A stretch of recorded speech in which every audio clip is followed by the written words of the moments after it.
Hi, friends. Welcome to the next episode of the Live Your SpaLife Show. For those of you who are wondering, SpaLife is a lifestyle that accepts that accomplishment and harmony coexist. The mission of SpaLife is to have more clarity, have more consciousness, and contribution. And you are going to love our special guest today, Kenlyn Kolleen. I want to tell you a little bit about her. Kenlyn is the author of The Art of Turning 50, a woman's guide to initiating herself into her most radiant and authentic life, and is also a facilitator of women's work. Her mission is to catalyze and support women of all ages who want to transcend the cultural default for aging, to play big and make a difference during this pivotal time in history. Kenlyn, thank you for being here today. Thanks. All the wonderful things that you're doing to support women. I love this. Yeah, thank you so much. Thanks for letting me be here and share. It's just such a privilege. Oh, absolutely. So one of the things, and especially in this different season of life, and if you're thinking you're not 50 and this isn't relevant to you, for our women, this is, it's really about our society and how we're looking at women at different stages. And so, you may be in that baby booming stage, or, you may be in your 50s and different things that are happening, but this conversation is really relevant on a lot of different levels. So I'm really excited about jumping into this. And one of the things that we talk about, particularly with our clients and things that we jump into, is having more harmony in your life and having more balance and really living a life of intention. So we know a lot of people that live their life by default instead of by design. So Kenlyn, I would love for you to share with our audience about some of the ways that you consciously create your life that allows you to live your spa life. Thank you. Well, I will say too a word about women who are watching who may be younger than 50. I will say that this work attracts a lot of women who are in their 40s because aging is ubiquitous. It's on our minds and it's in our nervous system somewhere. We're stressed about it. And 40s, I find a lot of women are really stressed about it. So if you're out there and you're in your 40s, join us. This is going to be a conversation that's for you as well. So the spa life, I love that concept because living intentionally is part of what I'm even talking about with The Art of Turning 50. And I'll show you this is the book we're referencing. It's a workbook. And that is so that you don't live a default life, or I live a default life. It's actually to create the life that you want. And I guess the hacks that I would have around that is that we first have to clear our conditioning. And I do that through a variety of different ways. One of them is, I love the Enneagram. It's a 9-pointed personality system. And I particularly love the work of a woman named Sandra Maitri. And she just, I don't know how she does it, but she just digs in there and understands these 9 personality types. So when I understand my personality type, that is an overlay to who I really am. That's a default mechanism. Yeah. That's what I would call the mechanism. And the mechanism is just going to run, and it's going to interpret the world as isness instead of just my glasses that I have on. So the more I'm aware of the mechanism and the more I'm aware of my personality overlay, which we built as a child in response to the conditioning. So for most of us, that was a very intelligent thing to do. But now as we're older, we can get rid of some of those things. And yeah, I know, thank God. And then we can be free. So part of what I do is help women offload that conditioning and see some of the things as conditioning, whether it's from your family or from culture, and then make new choices around it. And so I think the bottom line for me around this question is awareness. When you're aware of the mechanism, you can make new choices. I love that. One of the things is, I think that happens is that, especially when we're younger, so much of our life is about other people, either taking care of other people or really enthralled in some aspects of our business. And, I know one of the things that you do a lot of things where you go inside about being, with yourself and being in nature. Can you elaborate a little bit more of some of the practices you do around that? Oh, yeah. I mean, as we age, and it's interesting because, like, I hold women's circles, and when I ask women, what do you need? And that's something for a woman who's listening right now. I just say, put your hand on your heart and close your eyes and take a breath and ask yourself, what do I need? And it's so interesting what comes up. Sometimes it's not what you think it is. Mm-hmm. So we do that. And sometimes I will ask that 5 times in a row and just say, tell me what comes up spontaneously. And inevitably, like, it might be like, I need to be more organized. And then it will come to, I need to be alone. I need my own time. I need to be in nature. And I think there's just a deep understanding of knowing that that is medicinal for us.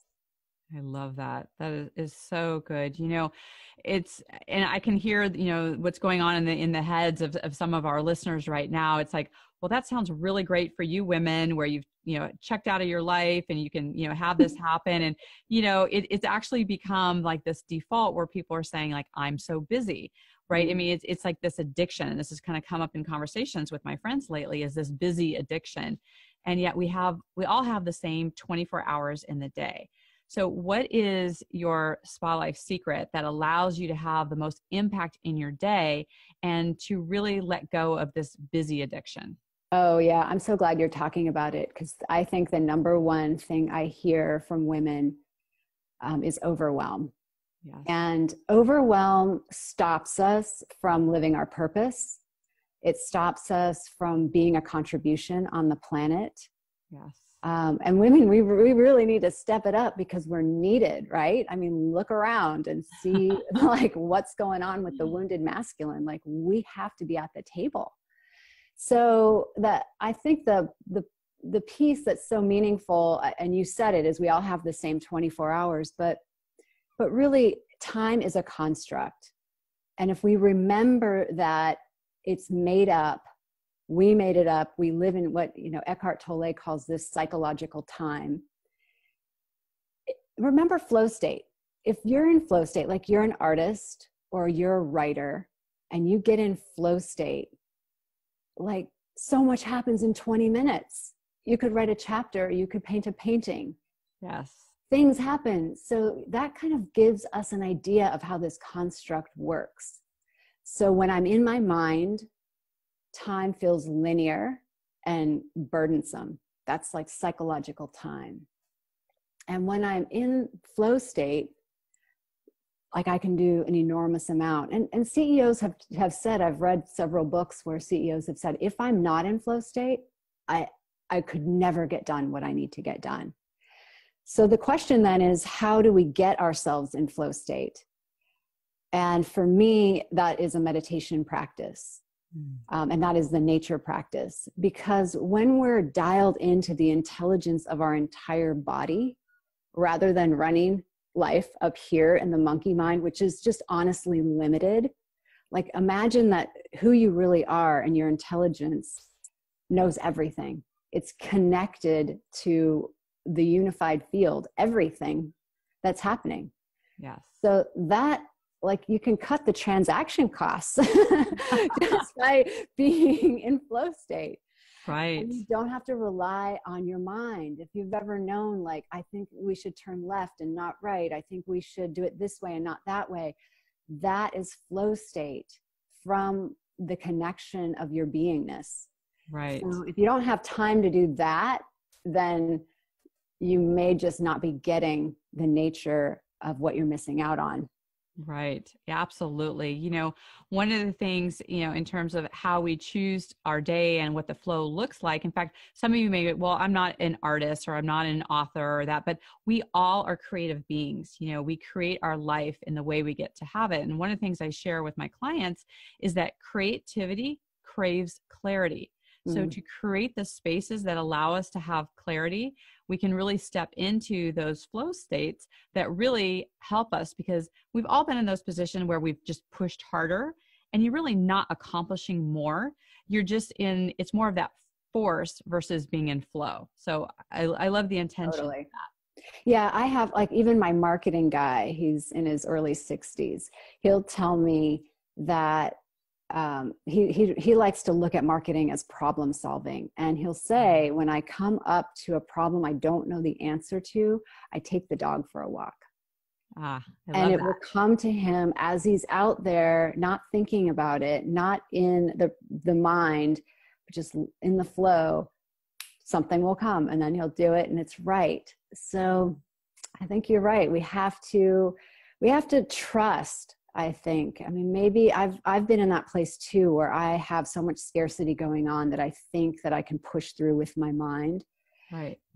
And, that's just a tough one. You just need your friends around. I think I would need my friends around to support me in calming my nervous system and calming the anxiety. And once I do, then to implement these practices that ultimately will yield a much better return. And actually, you'll like your life better. Absolutely.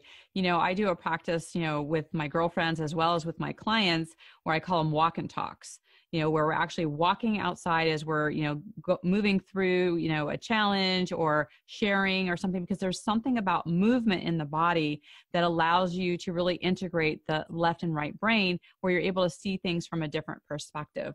So, your client's right on there about, taking the dog for a walk, getting yourself outside, putting your feet on the ground, just really that connection to nature and that movement really allows us to see things from a completely different perspective. Oh, you're so right. I actually graduated the top 10% of my class in law school. And part of how I did that was I would create flashcards and I would walk around the track for 3 hours memorizing. Wow. And what a great practice. Yeah, totally. The movement. I tell people it was the movement. Yes. Something with the hemispheres in the brain just locked in the information, and I was good to go. So I do that too. I also do walking meditations. There's ways like you can take your hand and you touch your thumb to each finger. I love that. And walk. I mean, just little things like that. So you can get your workout in and you can meditate. Right. I love that. So I'd love to ask you a question to complete a sentence. And the sentence is, I apologetically choose to. I apologetically or unapologetically? I unapologetically choose to. Well, the first thing that came to my mind is be myself. Yes. And I feel like at 50, I just turned 50 and it's just been an incredible crossing over, because 50 is this transition period. I think this line in the sand from your unindividuated self to your individuated self. Yes. And it's beckoning and calling forth me to be more of who I am. And that is challenging some of the ways I've been in the past. Like any ways I've been a people pleaser, or I've not spoken my truth because I didn't want to hurt someone's feelings. Right. Woo! It's like that. It just won't allow it anymore. Like the mechanism won't allow it anymore. My consciousness is evolving in spite of my personality. I love that so much. And I think along that same vein, tell us why you wrote the book, The Art of Turning 50.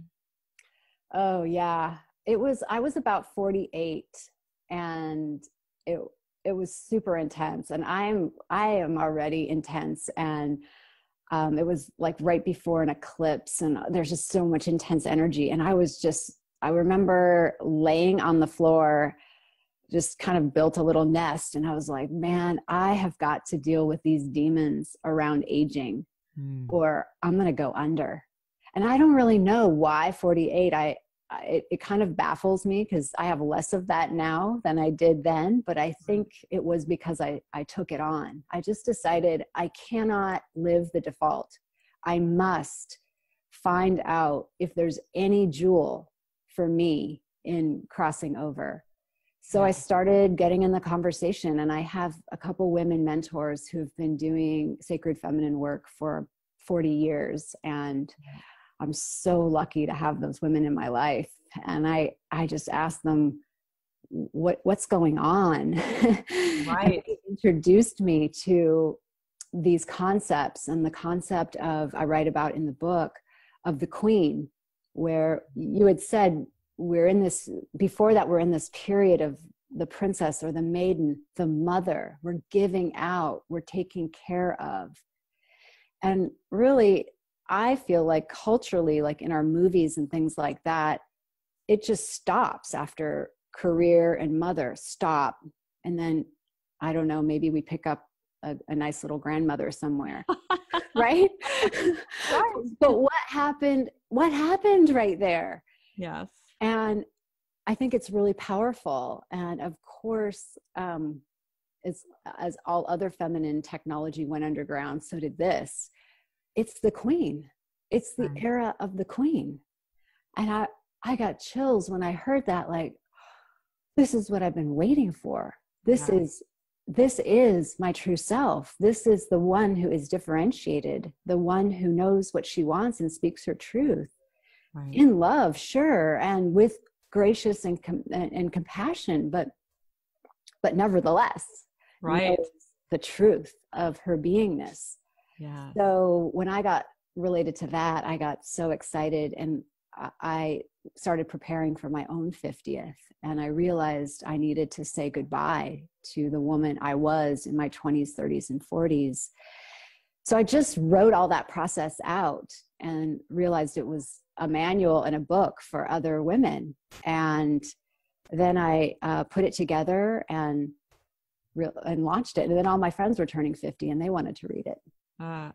So great. I'm so excited to, get this book out to some of my friends as well. I'm 51, almost 52. And, as my friends who are still in their 40s, even just recently this week, I mean, we forget how these conversations are becoming more and more prevalent. And my friend was sharing with me that she was actually at an event and, was having a lot of good time, and she's got a lot of younger friends. And someone in the group had said something like, oh, let's hang out with the older people. And it just hit her in a way where she's like, when did we become the older people? And just some of the things that were, is coming up, in front of her now as she's looking at getting closer to 50 and defining who you are, and the kind of conversations, that start happening, around that. And it's really interesting in terms of, I love when you talk about the loss of currency. So I'd love you to touch on that a little bit.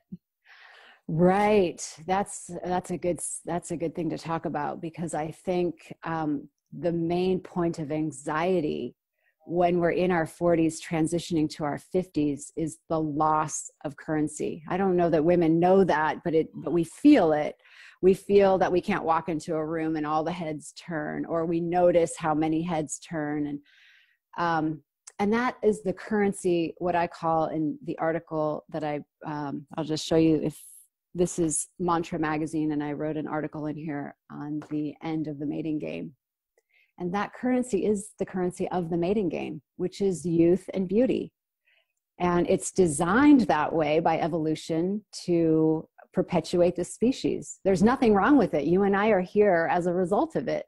Right. So there's nothing wrong with it. It's just that we are living a longer lifespan. Our ancestors lived, like, I would probably be dead now, or almost dead. So, making room for more people on the planet. But what's so beautiful about living as I've heard people say this, 2 lives, is that this life is your authentic life. So what is the currency if you're not interested in procreating? The currency is your radiance. The currency is your wisdom. The currency is your authenticity.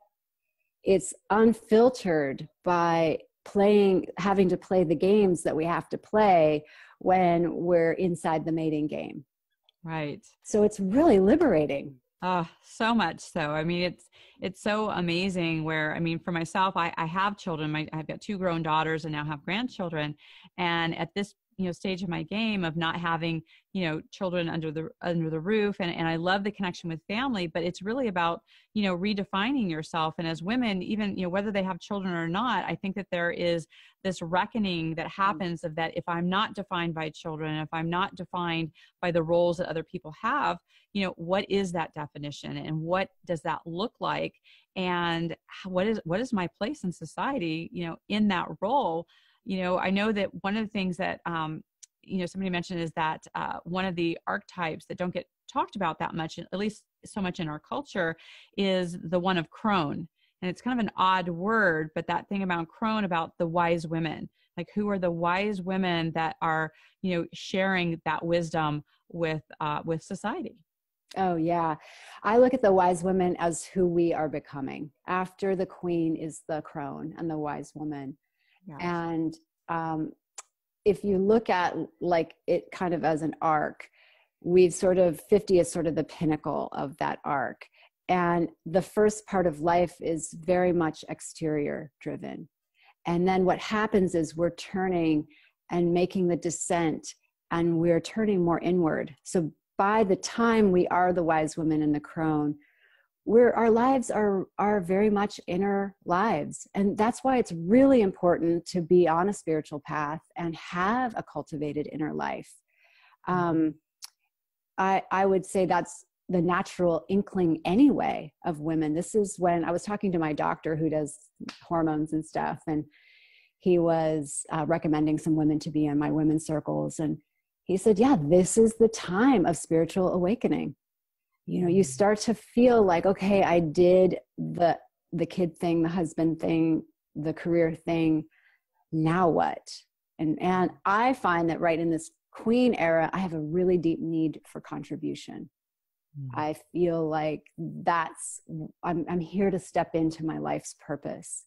And the prior decades were really just struggling with all the conditioning. Right. And I also know that there are a lot of women who get divorced at this time, and they find themselves totally in a reinvention period. And it can be freaking daunting. So I think those women, I say, get in a circle with women, because we just don't flourish very well alone and isolated. Right. So much better in tribe. Well, and I think it's so much easier to really get clear on our definitions when we speak them out loud, and we see that our value is, actually increases, and that there are things that we are contributing at a different level, and that, the beauty of 20 and 30, it's not that we're no longer beautiful. It's a different kind of beauty. It's almost like a savoriness of just who you're being. And when you do that internal work and you radiate that beauty on a deep level that is internal and external. And I think that it's something that, you probably notice this, where your light, as you get older, people get more attracted to that in a different way, not a procreating way, but in a way of like, there's something about your light, there's something about who you are being that really attracts people, and on a much deeper level. And that's ultimately what you want. I had a theta healer once tell me like that this is the period where the right people will be attracted to me. Before, when you're just beautiful and young, you got to weed through a lot of bad eggs, and you still may have to later, but the magnetism of your essential self, and the closer you are to that essential self, and the more you've shed the conditioning, the more you'll attract and magnetize to you the things that you want and the people who get you. And that's so important. Be with people who get you. Right. Also, I'd love for you to speak a little bit more about the resistance energy that some women may be feeling. You mean about aging in general? Yes. Or yeah. Yes. Yeah. Here's the thing. If you don't have a powerful context, you're screwed. And that's true for anything. We have to have a powerful context in which to do what we need to do. And that's why I wrote the book, because I'm a context creator. It's like, okay, I'm 50. What's a powerful context for me to live into? Because if I take the one from when I was 30, not so powerful for me now. I'm not going to be having a baby, and I'm not going to bars and picking up guys. I have a whole different deal going on. Right. So the context now for me is to cultivate my inner life, to shine my light, to be true to myself, and to be in my, what I call my dharma, or my contribution. What am I here to do? And that's awesome, because for me, I used to run an organization that fought child sex trafficking. And somebody used to say to me, well, how do you do that work when you know it's never going to end? And I say, well, I guess my job is just to show up every day. That's where I get the joy. And I'm just going to leave to God the results on how this world all works. Right. So if we get out of the savior complex or the rescuer complex and into our contribution and just the joy of living your purpose, I think we're good.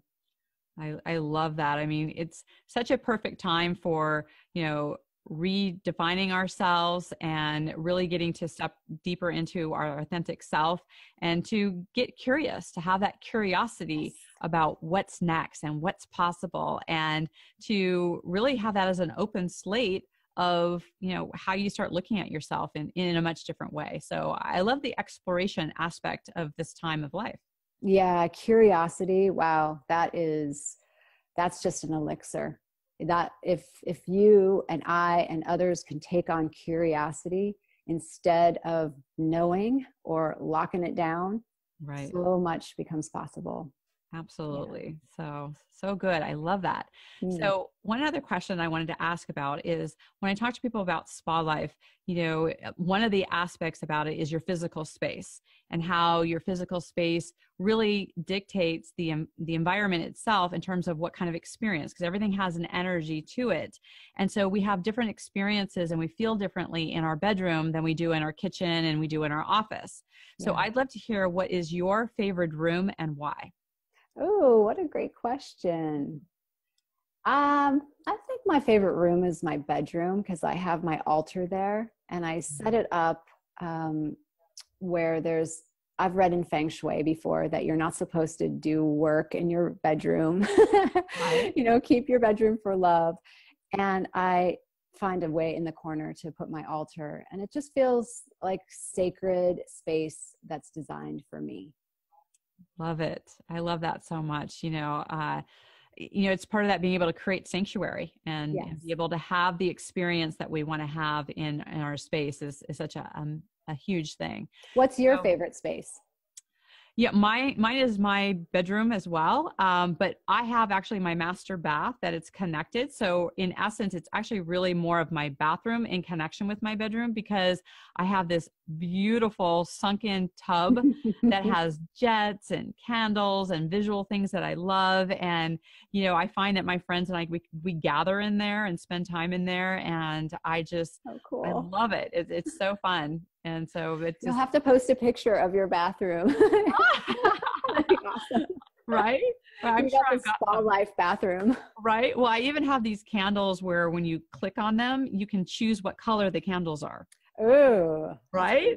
So it's very cool. It's like, am I feeling blue for a bath tonight, or some magenta, or what's that look like? So, the things that we can do in our space that really affect our experience, there's some really simple things that we can do to bring us that joy. And you were talking about, what are we doing to create that joy and that meaning and that purpose? It becomes so much, deeper when we have that curiosity of, how we're actually living our life and what we're bringing.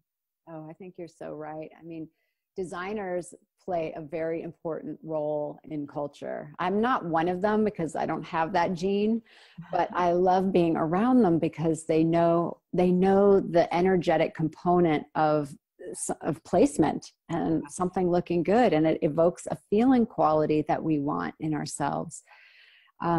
So, I mean, I'm sitting in this gorgeous room in Santa Barbara with a girlfriend who just turned 50, who is a designer. So I've been getting the rewards of somebody else's Like, right.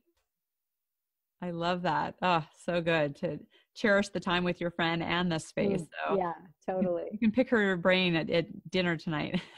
I always say that, you know, whenever I move, I want somebody else to take my things and then decorate it, because their art of placement is, and you know it too. Like, I know, no, it doesn't go there. No, it doesn't feel right. But where Right. does it go? And then because, you know, she spent her 10,000 hours doing that, she just knows where it goes. Like, Well, yeah. and that's where it's so great to have people outside of ourselves to be a reflection of how our space can really serve us and have the experience that we want to have in each of the rooms, because we don't want to feel the same in our bedroom as we do in our office, right? Yeah, definitely. No. So we want to be able to look at those things. So this has been so great. So Kenlyn, I know that our listeners and our followers are going to want to connect with you. How can they best do that? Well, I'd love to give everyone who would like a digital copy of my book, a free digital copy. So you can go to my website. You can go to the Art of Turning 50, but the best way to reach me is through email. My name is Kenlyn, like Ken a boy's name and Lynn a girl's name, at evolvingsisters.com. And if you send me an email, I'll send you a free copy, digital copy of The Art of Turning 50. Oh, that is so generous. I love that so much. And this is such a powerful conversation for women to have, and to be able to have that new context and to be able to share that in a deeper way.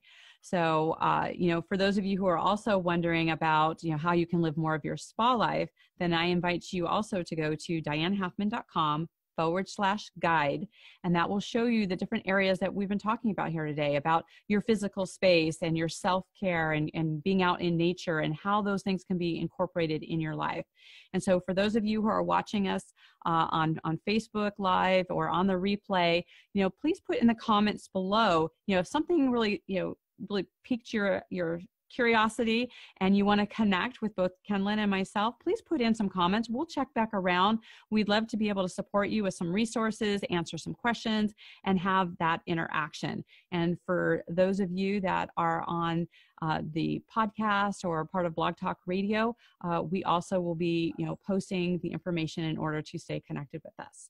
So Kenlyn, thank you so much for your time and your wisdom and stepping into this powerful stage that you're in to share that with our listeners.